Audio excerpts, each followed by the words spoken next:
Kontraksi ekonomi terbukti sudah 4 kuartal minus. Maka efek bulan Juli lockdown PPKM Jawa Bali di mana 70% peredaran uang nasional ada di sana untuk menahan laju pemaparan dibatasi gerakannya. Hal ini secara ekonomi pasti akan berpengaruh besar ke arah negatif lagi. Kita semua tahu strategi ekonomi tidak tumbuh baik selama ini. Pandemi gelombang pertama membuat minus 4 kuartal. Lalu pandemi gelombang kedua sedang kita bersama perangi saat ini. Entah apa yang terjadi dalam 2 kuartal ekonomi ke depan sisa tahun 2021 ini. Namun pemerintah tetap optimis bisa membuat ekonomi naik. Bahkan kalau tidak percaya akan dipanggil Pak Luhut. Sehubungan dengan yang tidak percaya akan mendapatkan penjelasan Pak Luhut, maka saya mengacungkan tangan tinggi-tinggi dan berkata dengan keras, Saya Pak, yuk ngobrol Pak, bagaimana strateginya dan akan lakukan apa Pak agar ekonomi tumbuh. Kalau ternyata jawabannya dengan investor asing masuk, itu bukan jawaban yang bikin kami semangat Pak, yang lain dong. Kalau dengan pinjaman hutang, itu juga bukan sesuatu yang baru. 7 tahun ini hutang naik jadi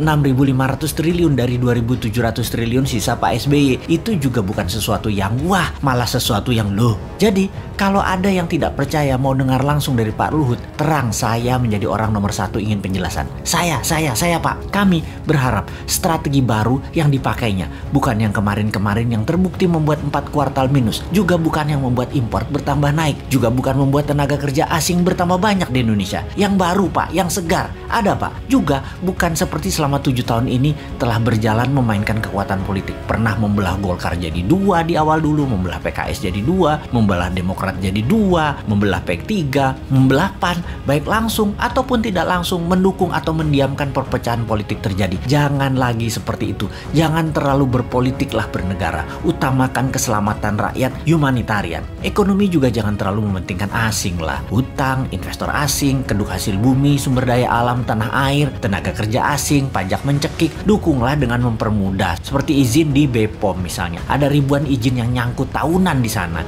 Juga berpihaklah dengan regulasi digital yang terbuka dan luas agar muncul startup unicorn atau dekakorn yang sampai saat ini nggak tumbuh-tumbuh lagi. Yang ada 5 unicorn itu juga produk sebelum 2014 kebanyakan. Bukan kebijakan selama 7 tahun berkuasa. Kalian belum membantu digital anak bangsa satu pun jadi unicorn karena kebijakan kalian. Mana janjinya? Ini hanya sedikit janji kampanye yang dipertanyakan generasi muda. Lalu ada mini lockdown Jawa Bali Juli ini. Akibatnya pasti melambat lagi 2 kuartal ke depan. Bisa minus lagi.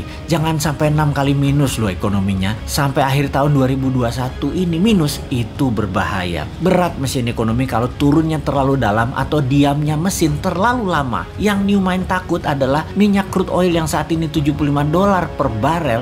Akhir tahun ini mendekati $100 per barel. Mati kita. Sudah dolar kurang jumlahnya di tanah air. Dagang pakai yuan. Sementara Amerika dan dunia Arab tetap petrodolar. Beri petrol ya pakai dolar. Lah kalau rupiah jadi 17.000 terhadap dolar karena perlu dolar dan dolar langka, nggak ada dolar masuk karena yuan yang masuk. Beli minyak 800.000 barel per hari pakai apa bayarnya? Apa mau Saudi dibayar pakai yuan? Ya enggak lah. Yuan belum multi currency. Baru 1,7% transaksi dunia yang pakai yuan. Cukup nekat sih analisa meyuankan transaksi dan tergantung satu negara Tiongkok mitra dagangnya, padahal Tiongkok bukan penyedia semua macam-macam kebutuhan, terutama kebutuhan energi. Cina nggak punya energi, Cina aja import. Berat nih kalau crude oil mendekati $100 per barelnya di akhir tahun 2021 ini. Di sisi lain, COVID mudah-mudahan melandai sejak akhir Juli ini. Semangat vaksin kita dukung kok bos.